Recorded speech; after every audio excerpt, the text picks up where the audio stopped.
This is an intro. Intro. Hustle and Float Chart with your boy, My boy. Matt Wolf and Joe Fair. Hey.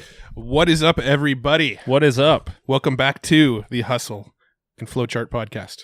I'm your host, Matt Wolf, Welcome. with my co-host, Welcome. Joe Fair. Oh, hey. It's me. And this is actually another duet episode. We don't have a guest today. No, we don't. But the guests we have are the dogs in the backyard that are hanging out with us. Yeah, so if you hear a dog slurping up water, that's because my dog is hanging out right behind Joe right now. No, don't put your dirty nose on the microphone. Jeez. Yeah, we're hanging out in the backyard, just reminiscing about the old days, the good old days, right, Matt? Yeah, well, we actually Mostly good. We actually had somebody say, you know what? I don't think I know your backstory. I don't think I know how, Joe and Matt started working together and how you learned what you learned and how you got into what you're doing. And so we thought, I think we did do an episode about that with one of our older podcasts, but it's been a long time since we've talked about it. Mm-hmm. And a lot has happened since then. So we thought we'd revisit that and kind of tell the story again as best as we can recollect. So I guess the point of this podcast, it's not all about us. That's not the point. So yeah, we'll try to pick out lessons along the way. Well, yeah. Well, that's obviously. I think what the big thing is, and Matt and I were just honestly preparing ourselves for this episode because we even forgot most of the stuff we've done in the past. I think it's been 8 years Combined, we were struggling to actually figure out how many businesses we've been involved in because It's been a lot. Yeah, well, and I guess the moral of the story here is if you get one takeaway, and obviously I hope you get a lot, but the big thing is that the journey is not a straight line. I know you've seen this. I think there's an emoji out there, or not emoji, but a meme. I've seen infographic. Yeah, where it's what everyone thinks that business is going to be like, and it's going to be straight line trajectory up, a good stock graph.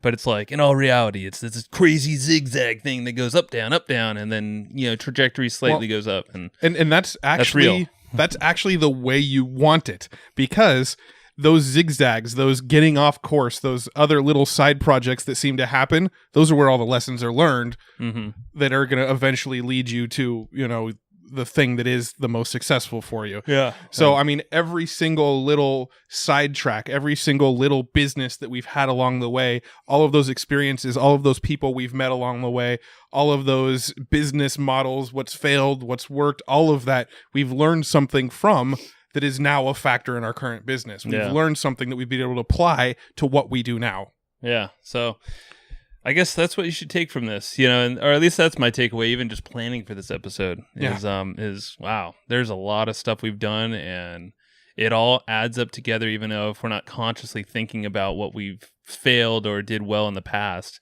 it's still amounting to where we're at now. Exactly. And so yeah, hopefully you can take something from this whole journey. But yeah, Matt. So what was the year that we actually started together? I'm not sure. Officially opening a blog up on. Okay, so even stepping a little bit behind that, you and I, we had a mutual friend. We had an acquaintance, right. Well, not an acquaintance, a mutual friend, Cameron. Yeah. Still a mutual friend to this day. Yeah, It's not ahead. But so we have a mutual friend named Cameron.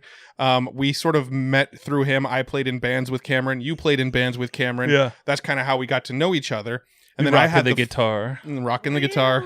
I had my family business. We had a shutter company, and I was helping run the shutter company. And at some point, my mom walked into Famous Footwear, where you were working at the time, and she thought that you were just a very friendly person and was great at customer support. Oh. And she went, "I need to have Joe at Artisan at the shutter company." I was like, I'm expensive. No, I didn't say that. I was like, yeah, get me out of here.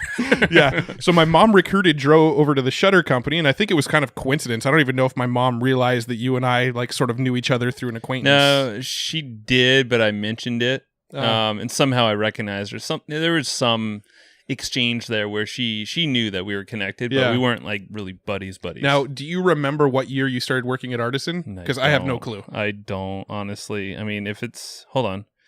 So I graduated... Okay, I'm just going to do some math here. Let's see. 4, 5, 6, 7, 8... 4, 5, 6, 7, 8. I would say I started there around 2008 or 9-ish. That is incorrect. Is it earlier? Because we started our first blog in 2007. Oh, okay. Oh, that's right.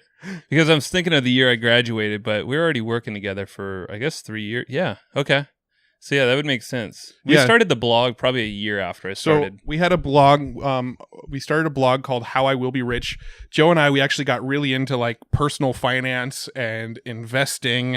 And I think we just read Rich Dad, Poor Dad. And then we read The 4-Hour Work Week. And that led us on this like path of like learning about entrepreneurship, learning about wealth accumulation, learning about investing. Yeah. And we went, okay, what better way to truly learn this stuff and to truly lock this stuff in than to create a blog around it, and as we learn stuff, go and blog about what we just learned. Yeah, right? Essentially, we would like summarize what we learned. Yeah, the blog started as it's essentially a tool for us to like teach what we were learning, not because we thought a ton of people would be reading the blog, but because that helped us lock in the knowledge and you learn the best by teaching, right? So we started that blog as a way to teach and to sort of better educate ourselves on those topics. We knew we wanted to be consistent with the blog like once a week or whatever. So we were constantly learning new stuff. So we constantly had stuff to teach on the blog. Yeah. And that blog was called How I Will Be Rich. Yep. And it doesn't exist anymore. That name was very influenced by Ramit Sethi's I Will Teach You to Be Rich. Yeah. That's right. I forgot about that. That's a good book. So, we named our blog that, and we blogged on that for a little while, and it sort of grew, and we had Google ads on that blog, and we started seeing our first trickles of money from Google ads. That was our first dollar made online. Yeah. Our first dollar made online. Well, that was probably from that style of business. I'd done some service stuff in the past, building websites for people and stuff, but that was, prior to us meeting. And, we started making money off the ads, and then we learned about selling actual like link ads on your site. And we actually made way more money doing that than from Google by selling text link ads on our website. You know where I actually made my first dollar online? I reminded myself. Remember those like Netfire day, or what was that service where it was like free internet they gave you? Oh, Net Zero? Net Zero, yeah. So I remember having Net Zero, even though like my parents had internet. For some reason, I chose to use I don't know. It was like experimenting with things, but I think I figured out like the value of like advertising online back then. But I remember getting remember when you can get people to click, and this is totally black hat, but I mean, I don't think it works anymore, but it was like a clicker, basically software, and I was getting the thing to click on this banner all throughout the night. Yeah, I remember those. Yeah, you set up like a little script that would like click on the link for you like constantly. And I remember, and it totally like hacked, and I think the most I ever made literally was like $25, and I was like, woohoo! Yeah, I got one check, and then it like stopped working. I'm like, no. But that it was a less, and this was like way before we ever met. Yeah. But I didn't really do it. I just made. I used to experiment with stuff like that, but it was always just like pennies, Yeah. Like you'd get a check in the mail and it'd be like $7, and you're like, ooh, that's awesome. That tool cost me $10. Right. No, but we started selling the text link ads on our site, and turns out later on we found out that Google frowns upon that and will sort of delist you if you do that. But that's a whole way back different thing. And this was before that was an issue. And then we went, cool, we can make money with this. I think we were making like $50 a month off that blog with the ads and stuff. It was cool. It was like beer money. We're like, let's clone this. Right. And let's make another blog. And on this blog, we'll talk about a different topic, but we'll put the same kind of ads on it. And we made Be Healthy and Relax, which actually still exists to this day. That site's still live. That's true. Yeah. And that was kind of more of my baby. Because we kind of like decided, okay, Matt was like, he has the financial background. He was going to school for finance majors. So I was like, okay, well, it'd make a lot more sense if you just ran that blog and I ran this other one. And we kept a consistent blogging schedule. Yeah. My wife works and still has a company in the health food space. So like there was just loads of information I was coming in from all the products and manufacturers she worked with. So I just pretty much learned a lot from, because that was a side gig I was doing. I was actually demonstrating this stuff in Whole Foods, like sampling out products. I was like a little sample boy. It's usually grandma's doing it, but it was cool. I met a lot of good people, and it was like a good learning lesson for me to sell. But I transposed a lot of that content I was doing there, making money there, to put it on the blog. That's how we got our content originally. And that one I think actually did better than How I Will Be Rich. I think we actually got that one to do more sales and more traffic than the first one. Well, the thing that actually brought the most amount of traffic, and it still might to this day, was a thing called the Kaiser diet. Yeah. Remember that? And so basically, the Kaiser is it's like a hospital chain out here in San Diego or West Coast or whatever. Yeah, no, it's all over. But I think it's the same. I'm pretty sure that's where the diet came from. But I was literally like looking for coffee or tea in Heather's parents' cupboard like late one night, and I pulled out this like piece of paper. I don't know why I even pulled it out, but it was all tattered and stuff, and it said the Kaiser diet on top. Yeah, and I was like, what the heck is this thing? And it looked crazy. It was like eat 1 hot dog, 1 egg, hard boiled. But like it was like very specific but weird things. And I was like, and supposedly it was gonna make you lose weight and like, you know, like be in this ketosis thing or whatever. And I was like, that's interesting. So I Googled it and I was like, it looks popular, but I'm like, screw it, I'm just gonna write about it. Yeah. So I think I posted the diet and I put my thoughts behind it. I'm like, I'm not sure if this thing works. Does this work for you guys? And it like caught steam in Google. Yeah. And people started legitimately commenting. I think we had like hundreds of comments on that thing. And people were like, oh, it actually does work for me. Yeah. Like this. I'm like, what? The same thing. We had the Google ads and we had the text link ads. And that one is when we started to actually make like good AdSense money. And by good AdSense money, like $200 a month. Well, it's paying for our car payments then. Yeah. So we're like, sweet. Better from beer money to car payments now. So we had How I Be Rich, and then we had Be Healthy and Relax, and we're like, and I don't even know if you remember this one, and then we're like, let's duplicate it again. Let's make a website about lawn care. I know, healthy lawn guy or organiclawnguys.com. I do. It looks so horrible. It doesn't exist anymore, so don't even bother going. But we created another third blog called Organic Lawn Guys. We're like, cool, we made a blog in finance. We made a blog in fitness. Let's make a blog in like in a niche that we know nothing about. In a niche that we knew nothing about. Brilliant idea. I think we did that. I bought my first house in 2008. And my lawn looked like shit to the day I sold that house. It was really hot, and San Diego really doesn't have any water, and we didn't have a sprinkler system. I had to I had to go out and like hose down my lawn every day. But I bought a book on how to get a greener lawn, and because I bought that book, I thought that was a good enough reason to start a blog on it.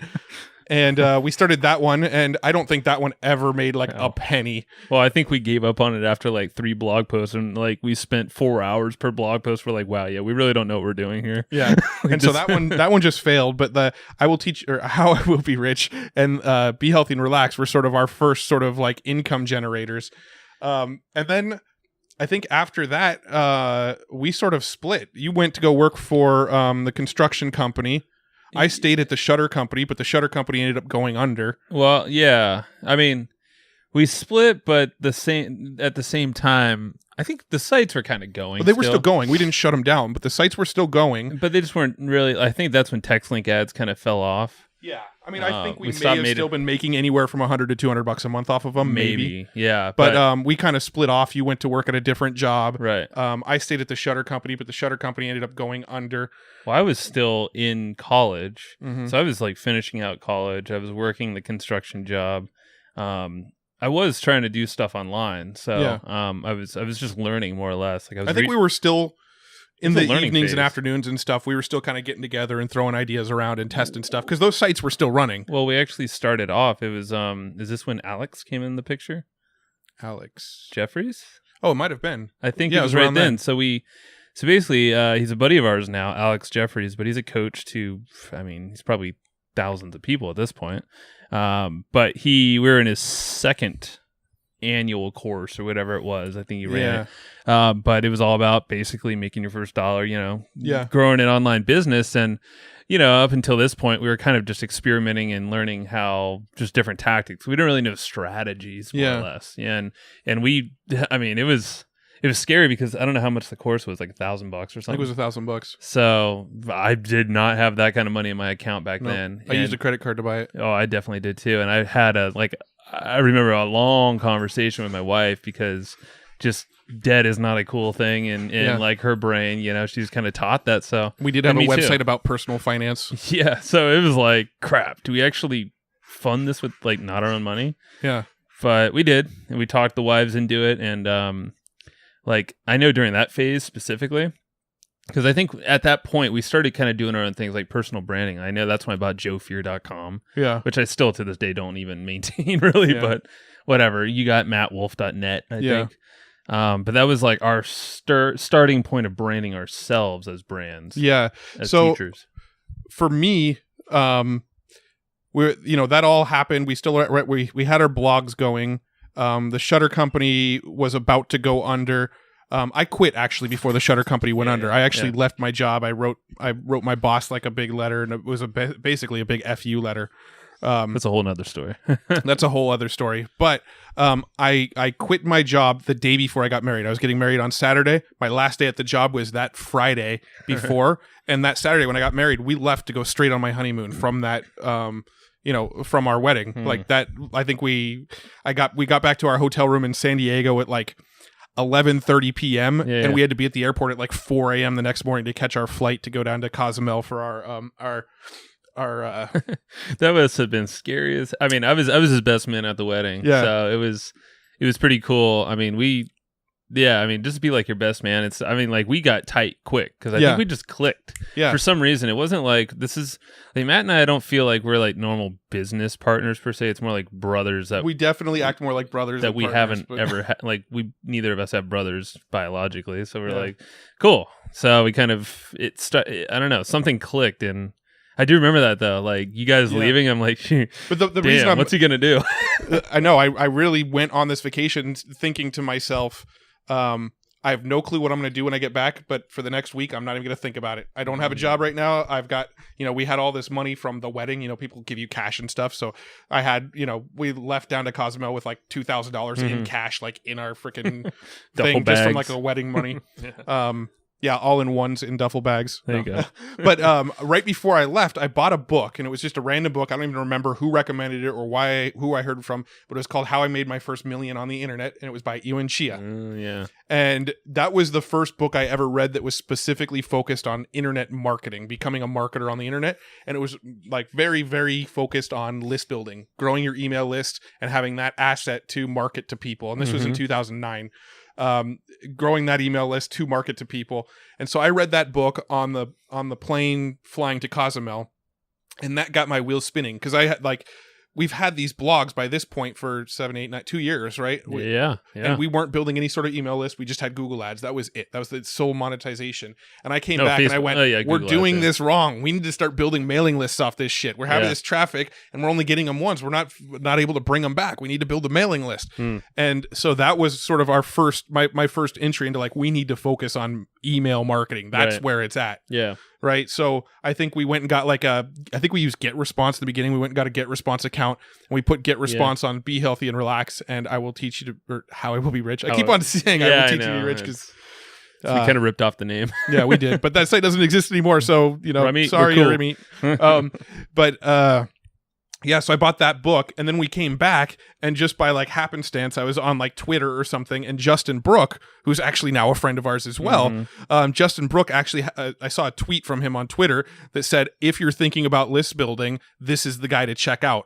And he linked to Alex Jeffrey's webpage. And this was before I even knew what affiliate marketing was. Obviously, at the time, Justin Brooke was an affiliate of Alex Jeffrey's course. And he was promoting Alex Jeffrey's course. I didn't realize that. I just thought Justin was recommending this is the guy to talk to for list building. Got it. And so I clicked on his site and I watched his sales video, and I went, this guy's going to teach me how to build a list. And I went to Joe and I said, Joe, check this out. Let's both buy this course. Let's go through it together. Let's learn how to freaking grow some mailing lists. Yeah, and we did. And in that course, not only did we learn all that stuff, we met some connections that we still have to this day, one being Josh Bartlett. And Josh Bartlett's a big part of this story that we'll get into too. Thrivecart, easy video player, sweet.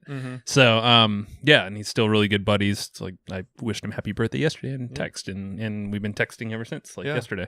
So, but yeah, that was scary as hell, man, because that was us putting our ass on the line financially for the very first time. We both quit our jobs. Well, yeah, I guess so you said you quit in May, I think May it was. May of 2009, yeah, because you got married in May. So I got married in November, which I graduated college that same year. So whatever that was. Actually, I graduated early, so it was right before you got married was when I graduated. But no, sorry, totally take that back. It was a weird time of the year. It was right before I got married. It was September. And I remember right before my wedding, I quit college and I quit my job. My corporate job, which was at this construction company doing marketing. It was kind of a different style of marketing, not this stuff. It was boring proposals. But I just looked, I remember looking around at the job. It was a cushy job and stuff, had my own office.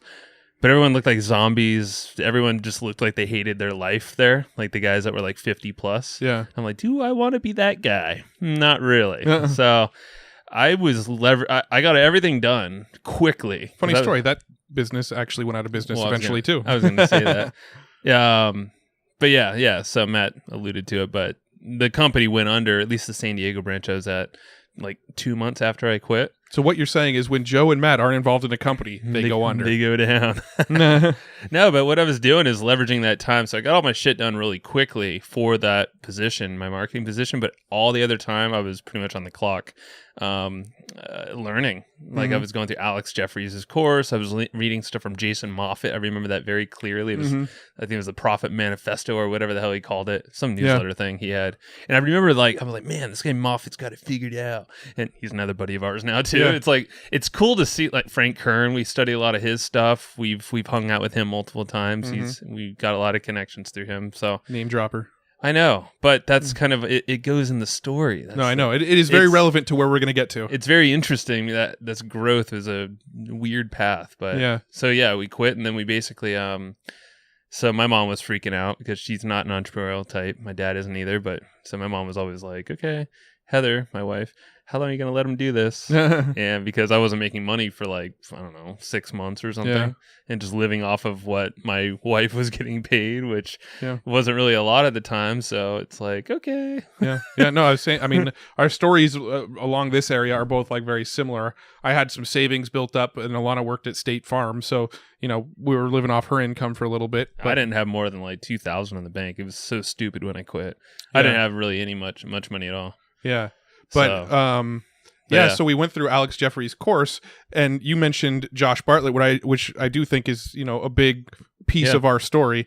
But I think the next phase started by being in that group. They had like a forum, they had a community in that group of all the other students in the group, and we got to know all the other students in this Alex Jeffries group, Josh Bartlett being one of them. So at this point, once we learned the stuff from Alex Jeffries, I think our paths sort of split for a little bit. Yeah. Right? So like this, the story of Joe and I working together, we started out working together, we split off for a little bit, we came back together, worked together for a little bit, split off for a bit, and then ultimately have been back together again for almost like 2 years now. But this is kind of where it split off the first time. Was I was building WordPress blogs for other people. I mentioned earlier I was doing some sort of like freelance web development stuff for people, and I'd built some WordPress sites for other people. And we got into Alex Jeffries' group, and Alex was recommending everybody set up a blog, get a blog, use WordPress, get it dialed in. So I started going into the forum going, all right, guys, I got this. I know how to build blogs. I know how to set up WordPress, get your hosting, do all that, get it all dialed in. I've done it over and over and over again for clients in the past. I'll do it for $50 a head. Right. Like obviously way undervaluing myself at the time. But I went into this group and people were, you know, PayPaling me $50. I would go and install WordPress on their site and install a theme and then pass it along. And so I started doing that. And the next thing I knew, like people were asking me questions about WordPress and like, hey, how do I get this plugin installed? How do I stop spam complaints? How do I build my list with WordPress? Blah, blah, blah. And that's how the WordPress Classroom was born, which was my first info product that I tried to sell myself. Was, you know, I just started recording my screen. I think I used Camtasia at the time. And I just started recording my screen, showing people how to do stuff in WordPress. And what I did was I started building a list. I gave away like 10 of those videos for free just for opting into my list. And then as soon as you opted in for my list, there was an upsell that for $10, you could get my entire WordPress training program. Man. Right? Hot deal. So I started telling people in the group, look, here's some free tutorials that'll get you going. If you want to go to the next level, it's, you know, $10 to get the full course. And I'm going to keep adding to that course. So it wasn't even $10 a month. It was just $10. I think when I first opened it, it was $10 flat. That's crazy. And then I think not even 17 or 9 or 7. No, and literally I didn't even use WordPress to build the site.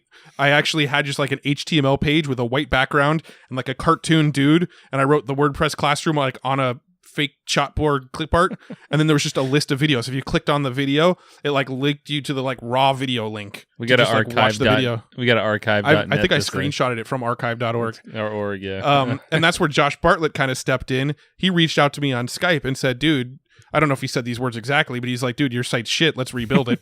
Right. And he had designers at the time. He was working on his easy video player. He had a thing called Twitter Fuel at the time.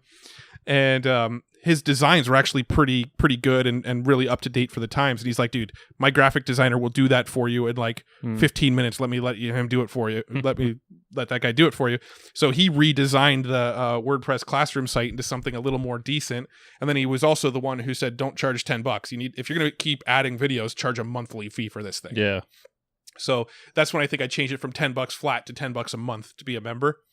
And that's how the WordPress classroom was born. And then sort of fast forwarding a little bit, I ran that from 2009 to 2013. And then in 2013, Bradley Will, who ran a site called Free Blog Factory, came to me and he said, look, I've got this site called Free Blog Factory. I install blogs for people. You've got training. I really want to do training. Like I want training for people who come in through my system. Is there some way we can like figure out how to combine these business models? Yeah. And so that was how Learn to Blog was born. I phased out WordPress Classroom. Bradley and I partnered. We created Learn to Blog. So if you bought through us, you got a free blog setup plus all this educational content. We hired our first Facebook ads guy at that time. And our Facebook ads guy ramped up our Facebook ads to $30,000 a month in ad spend. Learn to Blog grew to $60,000, $70,000 a month in sales revenue. And yeah. That was kind of the initial path, and then that was so let me tell my arc. Go ahead and tell your arc because that just covered like a bunch of years actually. Yeah, but it was good because so Matt was growing that way. So he did. This is like it kind of still stems to today's our roles. It's interesting, but our roles were pretty defined back then. Sorry, his dog's like choking behind. But like it's cool because I took a totally different path. I didn't go this info route, and honestly, stupidly, I didn't really go the list building route either. I did build a list, but it wasn't nearly as aggressive as Matt. Matt's always been the one to really focus on, and I am now finally.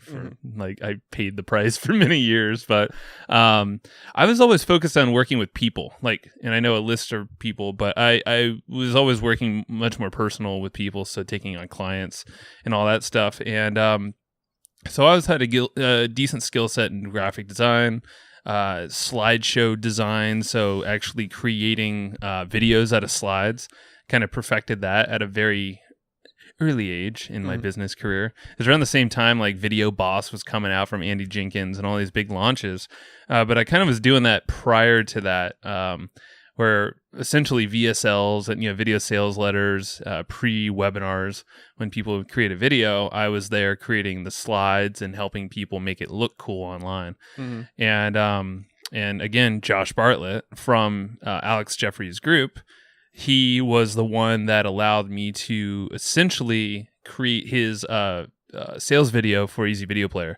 So that was my first time actually doing this process and doing it in a way where tens of thousands of people were going to see this video and purchase. And I believe it was that first launch. It took a span of a few months, I believe, but it generated over $1 million in sales, I do believe. I'm not sure. Maybe over the span of that product, it took. I know Easy Video Suite definitely did millions, but I don't know if Easy Video Player initially did millions. Maybe it wasn't the player, but I know that over whatever period of time, it generated a substantial amount because we did do sales videos for all those, the suite as well. But it really taught me a lot of lessons on how to work with clients, how to what the clients want, how to create a system with all this stuff. So the process of developing these assets, because there's a million steps. But I kind of created this agency, this video animation agency, this agency that worked with clients, helping with copywriting and graphic design, all that kind of conversion stuff. So. But that's where I did that, and it was Video Sales Lab was the name of my company doing that. And in doing that, I met a lot of guys as well, and got introduced to various folks who... So I kind of took clients and almost went further and created deeper partnerships. So it was almost like a partner with a lot of my clients. And it opened up a lot of new connections. Around the time you were working with Bradley, I was introduced to a guy named Amish Shah, who we had on the podcast before. Mm-hmm. And he's responsible for doing, I think it's about $8 million when launching his Magic Bullet system, which was a software product way before I ever knew him. And I remember seeing it launching back in the day. These are the days of like the big launch of the Frank Kern and whatnot. Mm-hmm. And I remember watching and hearing about these numbers. And I'm like, how the hell is that even possible? I can't even fathom that number. And he did a lot of that, the bulk of that number in about 15 minutes, which is like, dear God. So I got the opportunity to actually work with him on a lot of his projects, and it developed into a partnership. And that was when I kind of started leveraging my time, I think, better, not working just partner to partner or client to client, but actually like working in a bigger way as leverageable partners. So I have this skill set, you have this skill set, and kind of developing something cool out of that. So we actually created a piece of training around the digital publishing industry. So Apple Books, Kindle Books, and all that stuff, and sold 10 to 20,000 packages to clients, partnering up with them, but also teaching them how to do the same thing. So like we were closing massive deals with a phone team, webinars, all that stuff. Yeah. So it's kind of crazy. It morphed over the years, connections that way. And you were doing this thing on the side with Bradley, and you sold that business. Yeah. So actually, I guess around that time is when we came back together. Yeah, it was around that time. I mean, the timeline of this all is sort of fuzzy. I'm sure we could have well, that was the EGP. So we opened Evergreen Profits originally in 2013. 2013, and that was around this time. Yeah. We came back together because I was doing, I wanted to honestly make more money, but do my own thing as well. And I was still working with Amish. I was taking on my own personal clients. You still had the business with Bradley, the Learn to Blog. You probably had some side clients too. I don't know. Yeah. But yeah, definitely I was like, okay, I'm at a point where I want my own thing. And I think I think we both were just like, want to make more cash, want to take more control. Let's do this thing. And we saw opportunities. Yeah. So we opened up Evergreen Profits for the first time. Yep. In 2013, and it opened as an agency, but we had this whole like vision of not only just working with clients, but partnering with them. So like doing like an upfront fee plus a percentage of their company. Yeah. Well, I feel like Evergreen Profits from day one back in 2013, we had this sort of vision of, yes, there's an agency element to it, and we're going to make a lot of money as an agency, but it was always a thing that we built to collect assets. And even back then, because remember back in 2013 when we first started it, we were like, let's look into this Bitcoin thing, and we were looking at Bitcoin back when it was $200 a coin, going, should we buy it? I don't know. Kind of kicking ourselves on that one now, but a little bit. you know, we were looking at investing in Bitcoin. We were talking about the real estate stuff back then. We were talking about owning the San Diego Chargers as one of our assets. Boo, Chargers. Screw the Chargers now. But you know, we built it with this mindset of Evergreen Profits is going to be our company that we collect assets with, and we still have that mindset to this day. But we started that as an agency, and our very first client that we ever landed as Evergreen Profits, we went in and we pitched them at $10,000 plus 20% equity, 20 or 30, somewhere around there. Yeah, somewhere between 20 or 30% equity. So it was $10,000 up front to basically build out their website and their funnels and all their systems and everything. I remember being scared shitless to pitch that. Yeah. And we pitched it in person at a coffee shop. Yeah.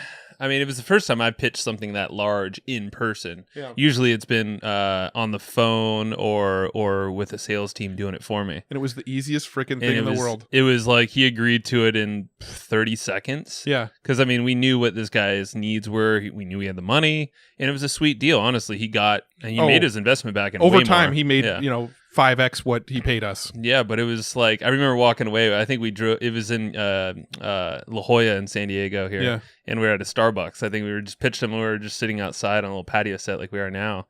And it was like the coolest thing. I remember walking away and like on cloud nine. We're like, damn, this is sweet. We just became, we just made a decent amount of cash. So that just like funds us for like a month or two. Yeah. Because like, hey, that's what you got. That's what you need. I know we could build a lot of this stuff with our own assets, so there wasn't really a lot of hard costs, and now we have an ownership in this company. Like, that's so cool. This is cash flow. I mean, if you're thinking assets and really, you judge an asset by the cash flow that you can make of it, you know? And so this was one asset that we're going to build up. And we got cash up front and cash flow for, right, on the back end. Indefinite future. Yeah, and we did for probably a handful of years. Yeah, the product eventually became outdated. It was an info product, and the information eventually became outdated, so we had to sort of phase it out. But yeah, I mean, it was $10,000 up front with an equity, and I remember we were like sweating and we were nervous, and like I think we sort of danced around the price a little bit when we were talking to him, and then when we finally said the price, he's like, "Wow, that's a little bit pricier than I thought, but cool, let's do it." And it was literally like that was it. And and the way that we even got that meeting was through something I posted on Facebook. Yeah, I don't know what we were talking about. I think it was something Matt and I were doing. We were experimenting, like when we first started EGP. Evergreen Profits for the first time. I think we threw a case study out there or something. Yeah, I think it was about growing. We did something on what's that website? Udemy. I think we were growing a list or doing something like that with coupons. And this is a whole. Yeah, we actually had our whole website flipping course that we sold on Udemy. We're not going to even go down that rabbit hole. Yeah, I mean, like if we went into like every product we've ever put out into the marketplace, this will be like a 5-hour podcast. But the whole point is I said something to the respect of like, oh my God, we just grew a list of like 1,000 people for this Udemy course. Yeah. By using coupons. Like, this is craziness. Like, I can't wait to see where this goes. And then I remember I got a few messages from that, personal messages, and one was him. Yeah. And like I was like, holy crap. And then I mean, we've tested this now multiple times. I've done it with clients, posting your results, creating case studies, testimony, whatever it might be. That's like the best way to land clients on if they're watching you, and usually they can turn into really high paying people if you have that audience. You create value for the world, show proof of that value you created, and more people are going to want you to create value for them. So a lot of our connections from that business, so we're talking about EGP version 1 days in 2013. EGP 1.0. I would say it lasted 2013 to 2014, 15? Yeah, I would say it lasted probably 14. Probably a year to a year and a half. Yeah.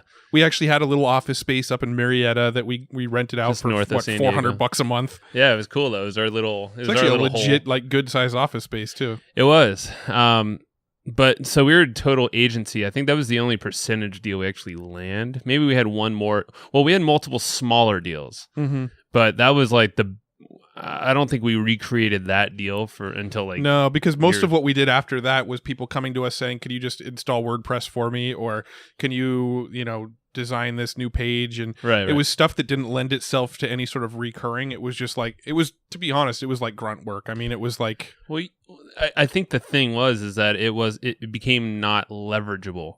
Well, we got to a point where we just didn't turn down gigs. If somebody said, "I'll give you money to build a website," we went okay, and we took it. Yeah, right. And that was sort of the beginning of the end of the Evergreen Profits 1.0 was we were more concerned about how much money, like we just wanted to get as many gigs as we could and just collect the money on the gigs now. Yeah. Like, let's just, okay, they said they'll give me $800 to build this website. Let's take it. Yeah. Oh, this person said they'd give me $2,000 to build this website. Let's take it. And we just kind of took anything that came to us.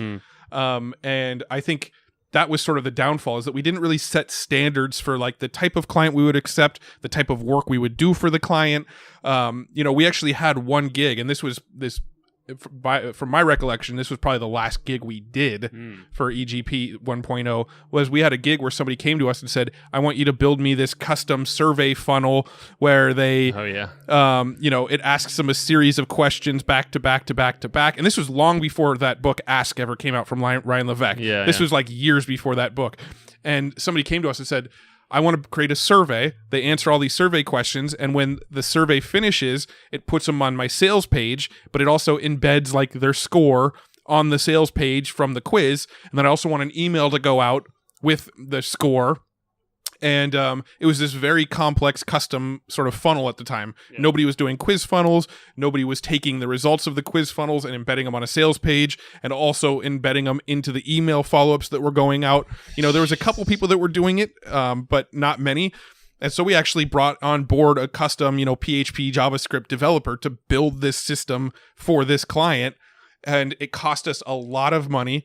There was a lot of back and forth with the client. Well, we learned a lot of lessons with just like dealing with people. Like we I think we ended up losing money all said and done because we underbid ourselves. Yep. There was some differences of opinions at the end of the day, and we Well, speaking about that, though, I think that was my biggest takeaway. And obviously the money is huge. That can kill a business. But the big takeaway I had from that whole thing is that we didn't properly communicate everything on our end, because it was a very complex system. I mean, nowadays you can just get one piece of software and pretty much do this. Yeah. Well, at the time, we totally blame the client. We were sitting here going, man, this client is a pain in the ass. This sucks. I hate doing this stuff. In retrospect, looking back at it, it was 100% our fault. Oh, yeah. Like, we look back at it and we didn't set clear expectations. We didn't have proper, like, written agreements in place. We definitely didn't charge enough for that gig. There was a lot of things that we did wrong that led to that deal going awry. So,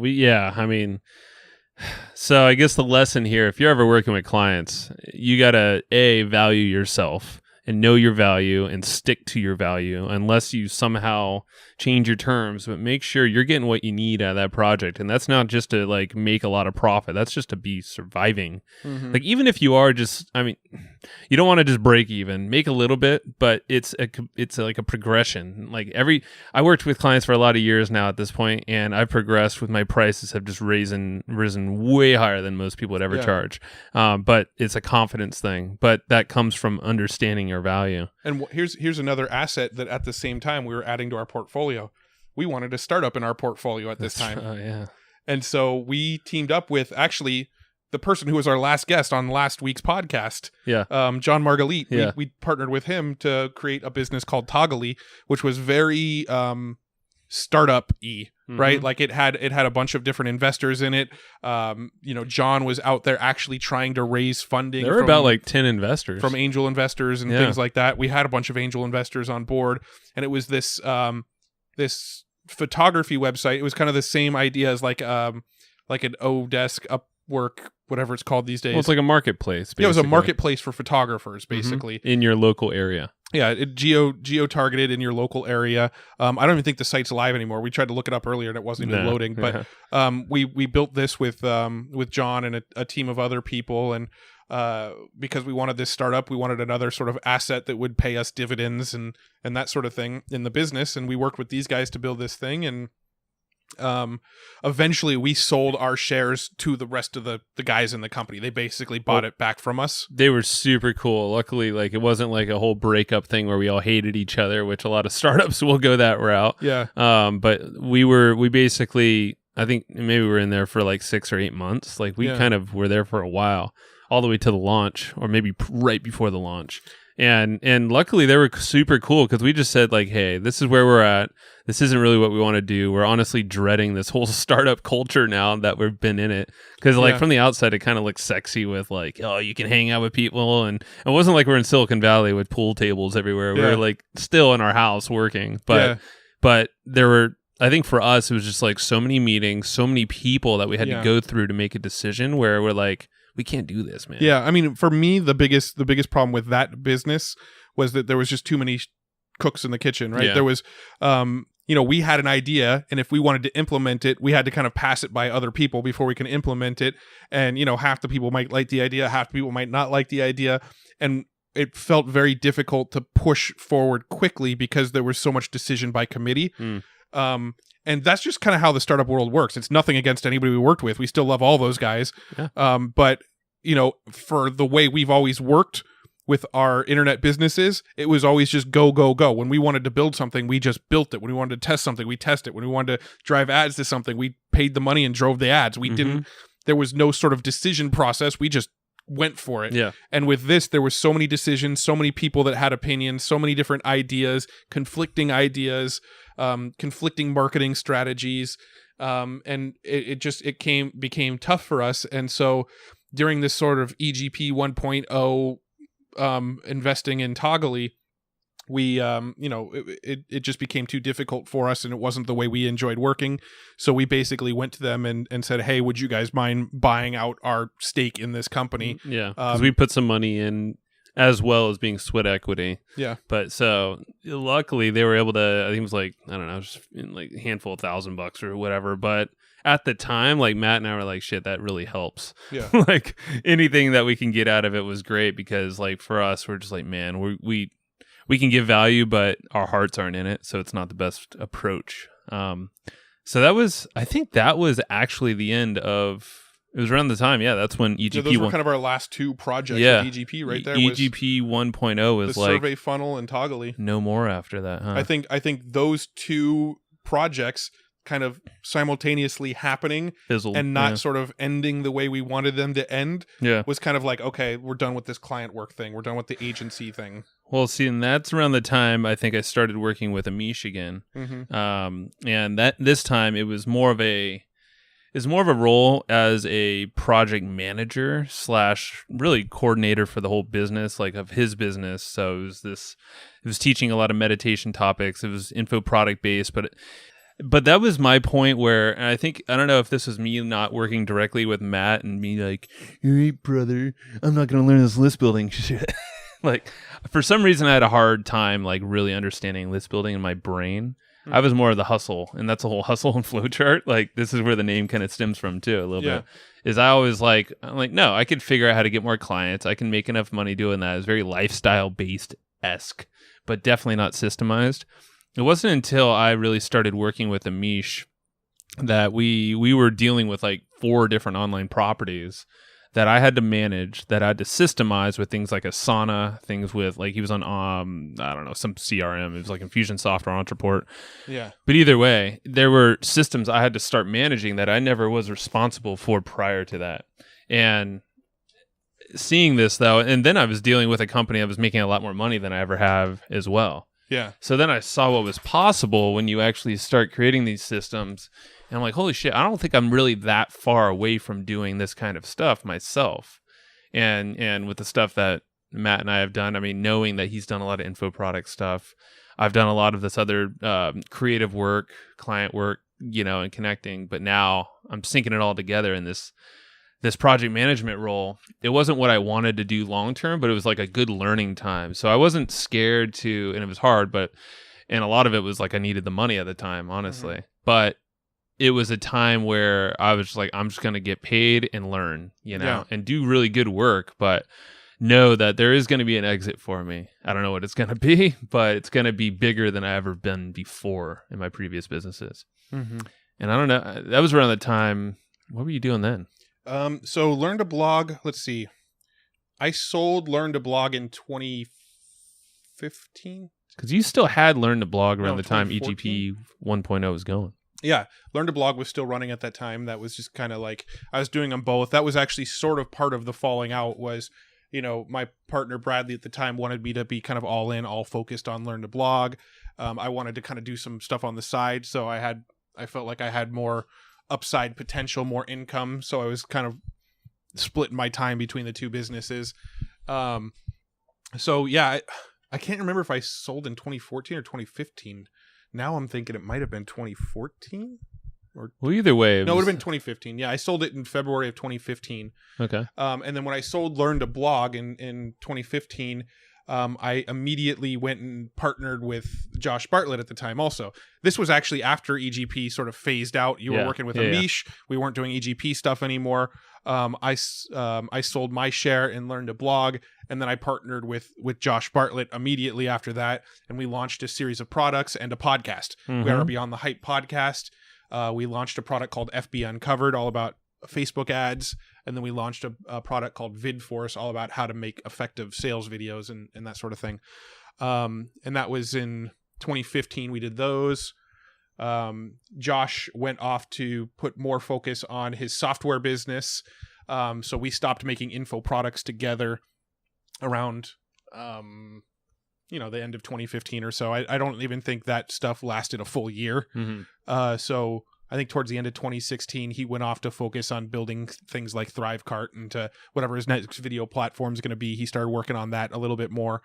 And we kind of split ways completely amicably. I mean, we launched a couple info products together. We never really had an official partnership together. We just partnered on some projects. So we launched those two projects. he split off to go do to build ThriveCart, and I split off and I built what was then called the Content Business Machine, but is now called the Evergreen Profits Masterclass. Yeah, so you kind of like started doing your own info product stuff. And you did not only that course, but you had like a bunch of other ones that you were doing. Training, I think you did a group training thing. Yeah, I did some coaching. I had a $3,000 coaching package that I sold, and that was actually one that I started selling over the phone. So people, I sent out an Which, email. if you know Matt, he's not a phone guy. I'm not a phone guy, no. But he made it work. Yeah, I mean, I wanted to face my fears and get outside my comfort zone. So what I started doing was mailing my list to an application. Had them fill out this long application to see if they were a good fit for me. If they were a good fit, I'd call them up on the phone, and then I'd close them on a $3,000 coaching package. And I did that for a little while at the same time doing the masterclass. Which, by the way, that little method that Matt used, that's exactly what Amish and I used to use to close big clients for the publishing business we had.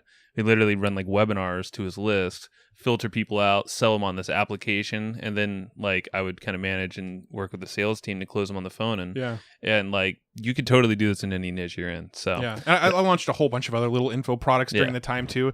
I had my Authority Insider, which was like an online membership, which was very unfocused. Whatever I felt like talking about, I'd record a video and put it in the members area. I did a email consulting package where for $50 a month you had unlimited email access to me. I experimented with a whole bunch of that stuff and eventually just phased it out. So basically you're in like an experimentation phase. Very experimental. I tried 10 different products at the time. So I mean, the interesting thing here again is like you were making money, getting paid to experiment, to face your fears, to sell this coaching that is still used to this day. So you built like this crazy foundation. I was on the other end working with someone who was teaching me a lot. I was kind of facing my fears in a way because I'm not usually an analytical guy. So I was working in systems and numbers and CRMs and all that stuff. I'm more of a creative type. But I was getting paid through that, So it was almost like this is still like bubbling up, learning. And I think that was around the time when I traveled to Chicago last year, 2016. And I was still doing video work, so I was still taking on clients at the same time. But Amish and I kind of stopped working with each other. I just wanted to kind of move on and focus more on the creative work, but also start building up my own thing with more of these systems. That's when some opportunities popped up to get back in the client game. Yeah, which was a very difficult discussion with Matt because I knew I needed help personally because the client work wasn't. Like I could do client work, but a lot of it was involving stuff that wasn't in my skill set. I could sell it. So what I was doing, and this is kind of a creative way to start a business. I think we might have chatted about it a little bit, but we leveraged our friends. We knew that our friends had agencies. These were some local guys here in San Diego. And they were selling, they had clients that were already paying them a lot of money. And these are like billion-dollar companies. Yeah. But they needed stuff that they couldn't, that we could provide. So we provide, creative work, videos, stuff like that, but also email marketing, content marketing, ads, paid ads and stuff. It's stuff that these guys didn't know to do. Yeah. So they hired us. So I basically was, through our connections, they wanted to work with us. And essentially we would leverage their agency because they had clients already. And they would just send us the money, whatever we charged them, they would obviously tack that up to their client. Yeah. So what they were doing is they were going to these clients that were like,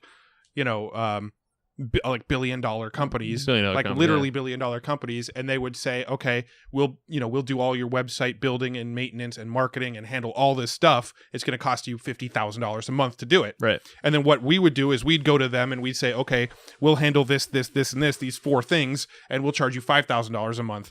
Yep. So we weren't actually having to sell to the end client. The agency was selling packages and just including us in the package. We just made it very clear of what we can create, and this was still a learning curve. We couldn't package it up perfectly at first, but we ended up closing, I think, about 4 of these types of clients with this partner of ours, the agency, and they grew to know what we can provide. The clients all loved us. After we started working with them a couple months in or so, they'd be like, dude, these guys are solid. And we're getting great results, more organic traffic, referral traffic, SEO, content's on point, emails list is growing. That was kind of our focus. And we worked with, that's where we've talked about it in our webinars and stuff. We worked with the Brain Center, software companies. We worked with supplement companies, all sorts of different companies, different niches, but that MLMs. was a couple MLMs actually. I don't think that was through them though. But that was other. Oh no, it was during the same era, but it wasn't sold through the agency. So, I mean, like, we got our kickstart again, leveraging friends as agencies. And I think that's another takeaway that you could do is if you're starting something, you want to break into something new, leverage. Yeah. Don't think you always have to sell to that end client. Obviously, you got to provide value and give a need to whoever you're partnering with. But there's a lot of money to be had with just partnering. Yeah. And it doesn't have to be like an official partnership. This was literally just like, I don't think we even had an agreement. This is another stupid idea, but... But again, it was like a really good buddy, so we just handshake deal, and he always took care of us. But it was good. I mean, because like we were able to pretty quickly become $20,000 a month in recurring retainers, plus other random projects that popped up on the sides. Yeah, and it was around this time after we had a handful of these clients that we actually said we looked at all the stuff we were doing for these clients. And we went, okay, we're running content marketing for them. We're running ads for them. We're helping them grow their list. We're writing the emails that go out to their list. Like, you know, we're putting a lot of effort into the marketing for these guys, and they're getting great results. And we're making a flat $5,000 a month. Mm-hmm. So no matter how good we do, how much we grow their sales, we're stuck at this retainer that we've already contracted with them at, right? So we can take a company from making $100,000 a month to $1 million a month through our marketing skills, but because we have a contract with them that says we're on $5,000 a month retainer, there's no upside for us to grow them that far. Not that we'd ever, you know, stifle their growth because of what we'd make or anything, but we just looked at it as like the potential is not 100% there. Yeah. Now, what if we went down this path of doing exactly what we're doing for all of our clients, but did it as an affiliate instead of as a retainer, right? So now what we're doing is we were looking for products that we can get 40-50% sales commissions on, and we would do the exact same thing we do for our clients, but we would do it as an affiliate. Mm-hmm. We would build our own website as an affiliate and do all that same work, but get commissions on it. Right. This way, now if we took a company from $100,000 a month to $1 million a month, we're getting 50%. We're going to get 50% of that growth in our business. And so and it's a risk, man. I mean, so at that, we had this realization. It wasn't like we acted immediately on it, but we definitely had that realization of like, holy crap, there's so much upside we're leaving on the table. We're this like knowledgeable, we're very capable, we're connected. Because over these years, like we've made endless connections in the industry. So software, you know, potential affiliate partners. We made connections, i.e. Josh Bartlett's been a good one because we've been behind pretty much all of his products. Yeah. But saying that, like there was still a transitional period where it wasn't like we just like, all right, screw client work, let's dive all in on this affiliate thing. Yeah. There was kind of this period where it was a struggle fest because it would be times of, it was around this time actually, we did start transitioning, but that's when cash flow got pretty tight. Mm-hmm. Like we struggled to control the cash flow. It was, I mean, inherently when you're working with clients, and we can go all day on this, we won't now. And the EGP letter, I've written a whole thing on this, but cash flow can kill a business in a heartbeat if you don't have savings or backup plans. And honestly, when you're working with clients, you can't control cash flow. You think you can control with retainers, but you're not really in control. Well, yeah, you can have these retainers, which just means they owe you the money. That doesn't mean they're going to pay you on time, right? And that you're going to pay you the full amount. Right. You know, we used to have to deal with clients where they would say, "Oh, we're going to pay you half today and half in 15 days when we get paid out by another client that we're waiting for money on." And so we were spending our own money to build stuff, right? But we weren't getting paid by the clients on the date they claimed they'd pay us on, and we were playing debt collectors a lot and having to chase people up. That was like my job. Is like half my week usually was like making phone calls, sending emails, putting boomerang like reminder emails. So in case they didn't respond, I would still hit them back up. I got every cent that we were owed. And I'm not even like a bulldog, but I think I just like pestered them enough where they're just like, all right, I know you did a great job. Here's your money. Yeah. When they finally got it. But that whole lesson like put just like this burning hole in my freaking gut. Or I'm just like, I know we're capable of more. We have the knowledge. We're well connected. I want to be in control. We want to be in control of our money, our cash flow.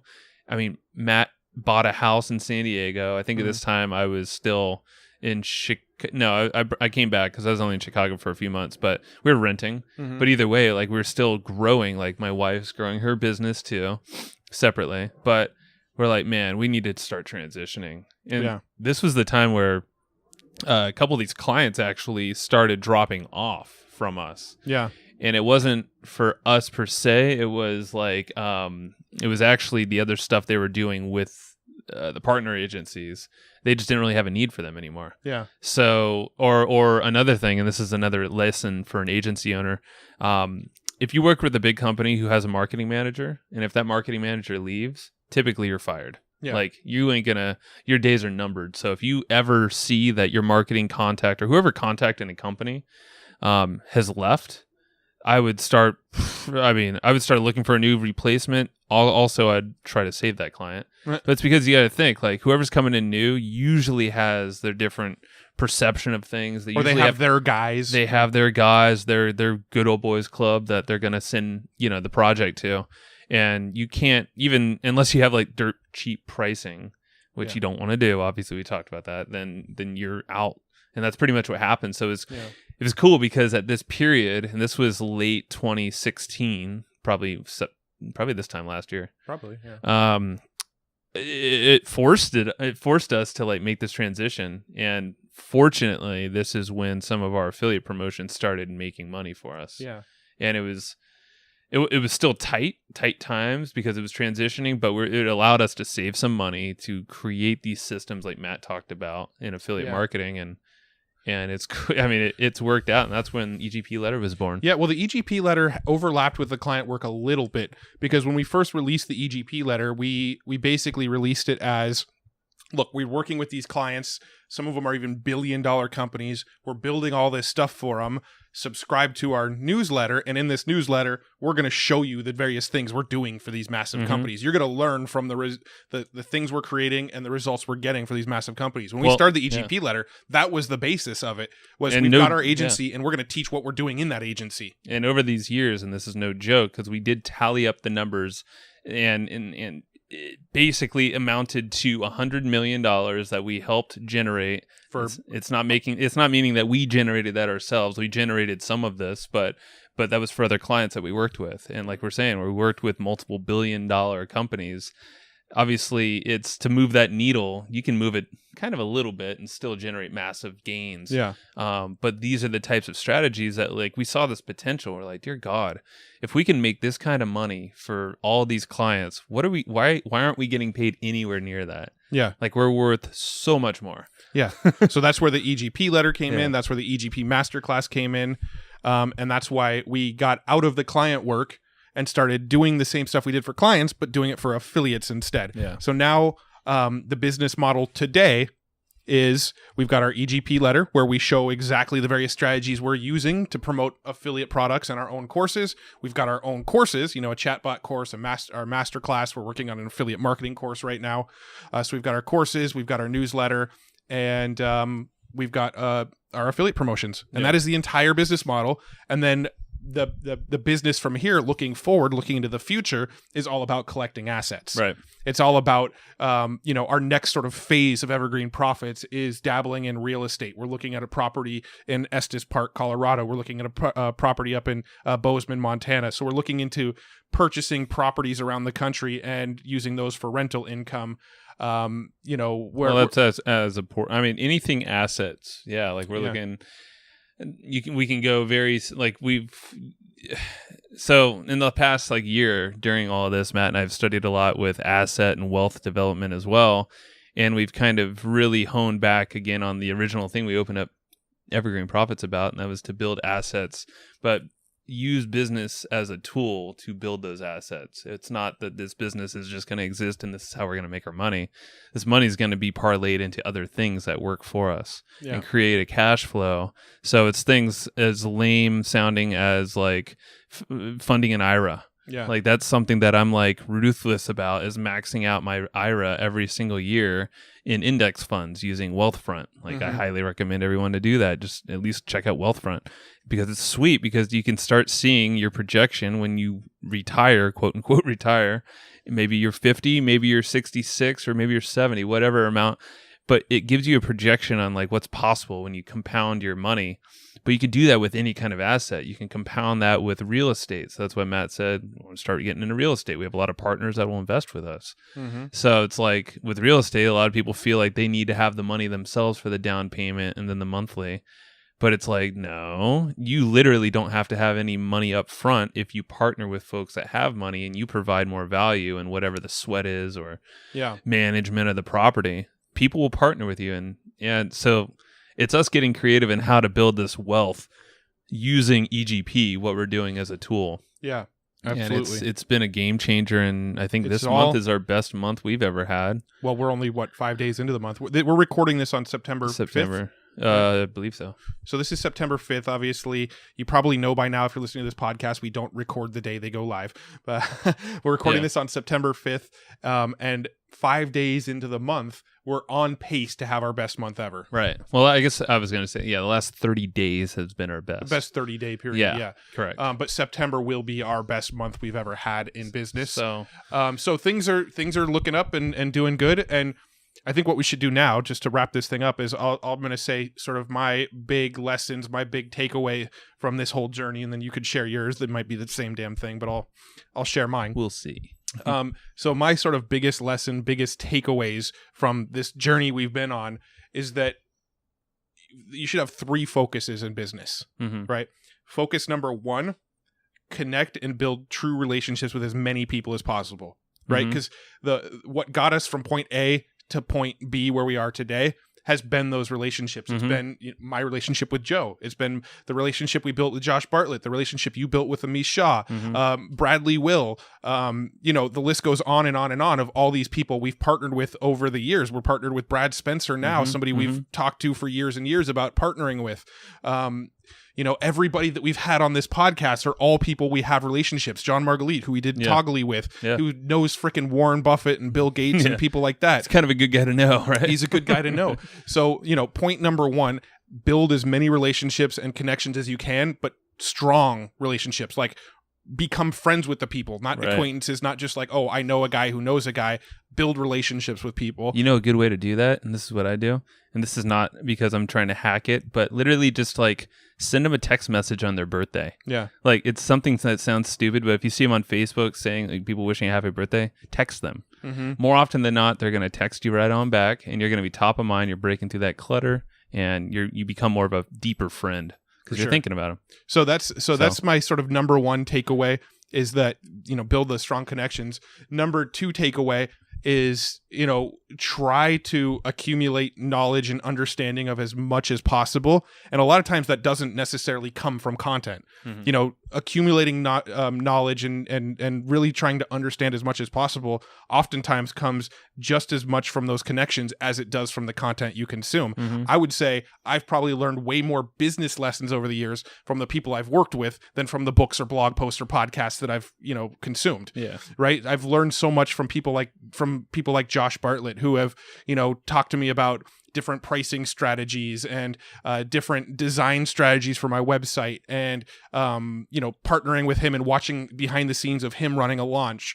Same with seeing what you and Amish have done. Same with working with John Margulies, who's in that startup world. He's not even in the internet marketing world that we tend to run in those circles. He's in this completely different sort of Silicon Valley esque like startup world. And so we've learned totally different lessons from that side of the things, right? We've got guys like Alan, who we're working with now, who's a big name real estate dude, and we're learning all sorts of real estate lessons from guys like him. So build as many connections as you can, try to consume as much knowledge as you can and soak it all up and try to put all the pieces together and understand as much as you can.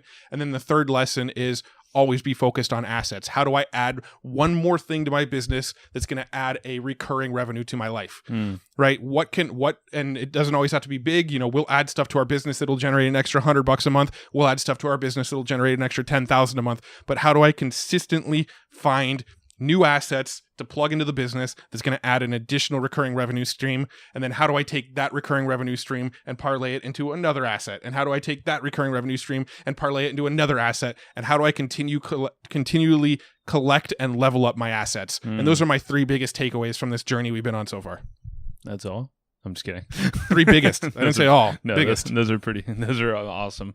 Yeah, I mean, I agree with all those. I think what I would add is 2 things. Is really focus. I mean, focusing. And once you focus on what you truly are, like, confident in your path and knowing that this is the way, and like literally putting the blinders on. Yeah, being unwavering with it. Yeah, just trust the process. Like, know that shit's going to get real. Shit's going to get rocky.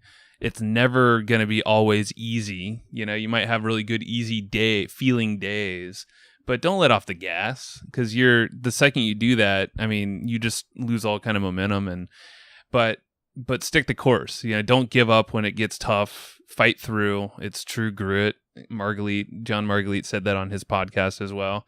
Those are the true players that, like, get somewhere. Is fight through these ups and downs. I mean, literally, it took us 10 years to get to this point, where most people who want to start an online business will throw up a landing page and a sales page and run some traffic, or ask people to promote their thing, and think that it's going to be the best thing ever, and it flops, makes, $1,000, and they still can't pay for everything that month. Yeah. And they expect it to just work because that's how the marketing has hyped it up to be. And that's bullshit. I mean, yeah, you might get lucky, but you're not going to create a solid business that way. So the true grit, putting in the work, is necessary through the ups and downs, and focusing on that. I think Warren Buffett even has a quote that says, the wealthy, the truly wealthy and great entrepreneurs out there say no to more things than yes. Yeah. And I think that was the big thing. We're kind of yes men in a way to projects. Well, we were, for sure. Yeah. I mean, if yes people waved money in front of us, we would. Yeah. It's opportunities are abundant, and don't just, take them as they are. Yeah. And the last thing was taught to me by Amish Shah. And this was one of those things where it wasn't from a book. It was literally from his mouth and working with him. And he's been in business longer than us. I think he's been maybe 17 years now or more. He's still a young guy too, but I mean, he's landed himself on the Inc. 500 list twice. Has done these crazy launches of $8+ million at a time. But he said, like, his whole thing that he's learned over the years is that you need to have really 2 style businesses or projects. One is one that's a now thing that's going to pay the bills. So if that's consulting, we did that for a while. Well, just doing it like for what we're doing right now. Affiliate marketing was was our now thing for a while. That was helping us grow our business that led to the future business. So this is one that takes more time to develop. So these are the 2 focus, the now thing and the one that's kind of future. The future one was is the EGP letter, because that's a steady growth pattern. It's recurring. It's something that will overcome. It's almost tied up right now, I'd say. It's pretty close. But this month it may pass it. Yeah. Yeah, but either way, like, our main goal was EGP letter is going to be our big thing. Affiliate marketing is also big, but it's helped fund our growth for the letter. So that's kind of really my takeaway from Amish, and what I still think about all the time now with this focus is, like, have something that pays the bills so you're not stressing out, but focus on that future growth, that exponential growth thing that you can control. That might take a year or 2 to develop. You never know. But it's going to pay off if you stick to it. Yeah. And that's it. I have a lot more takeaways too, but I think those are solid. Yeah. I mean, you look at the EGP and what we're doing now, and we're on the verge of having our best month we've ever had in business. And that is because of the consistency and focus, right? It was when we decided, okay, this is what we're doing. We're going to create courses. We're going to promote these affiliate products, and we're going to write our EGP letter every month, and we're going to focus on nothing else. And we've had times where stuff has come, opportunities have presented themselves. I mean, big opportunities, like 5 potential 6-figure opportunities. And we've said, no, we've got to stay focused on this. We cannot diverge off this path. And it's that thinking and that sort of being hardcore about it that has led to us about to have our best month ever with the Evergreen Profits letter. Yeah. And another just sort of word of advice is, don't get discouraged if you find yourself getting off course and testing different things. I mean, we would have never figured out the business model we're in now if we hadn't had veered off in all sorts of directions and zigzagged all over the place and tested this model and tested that model and tested this model. It's all of those veering off course that have led us to realize like the ultimate business model that's perfect for us, and we wouldn't have figured that out if we hadn't gone down some of those paths. So you can't really get discouraged by going one direction, feeling like you failed, and then going in a different direction, because you'll never learn if you don't have some of those failures. Yeah, and it's all learning, so keep learning on the way.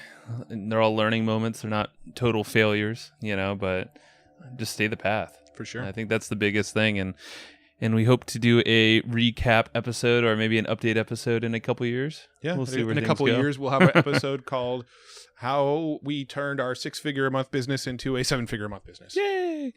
It's on the path, but just hopefully there's a few things that you picked out of this. It went a little long, probably, but yeah, I think this is our longest episode yet. But you know what? It was cool. Reminiscing it was down from memory lane. It was from popular demand. Yeah, no, this was an episode that was asked for, so hopefully you got what you were looking for out of this episode, those of you that asked for it. And, and I know that was fun for us to do. Yeah, no, we dig it. So I'm surprised we didn't have a beer in front of us, but because that's typically the case when we go down memory lane. But yeah, I don't even think I had beers. That would have been a much longer episode if we would have turned into a longer episode with more double the rants. All right, so we'll see you next week, same old time, same old place. Later. Thank you. Hey, thank you for listening to this podcast. Now, if you want to learn more and hear from us every single month, which a lot of people do, it's pretty fun. We actually write this thing called the Evergreen Profits Letter, and that is a printed newsletter that we actually send to hundreds of people every single month to your doorstep, so you actually get it in the mail. You can read this sucker, you can highlight it, you can dog ear, you can scratch some stuff out if you don't like that one. You say, no, Joe and Matt, that's not cool for me. But you can take a lot of different strategies, about 15 or so from every single issue, and it's really cool. So basically, these are actionable strategies that you can use in your business right away to test out and pretty much build on what you already have going on. So check it out. It's at www.egpletter.com. It's pretty amazing. And you should go check it out to see what it's all about. Boom.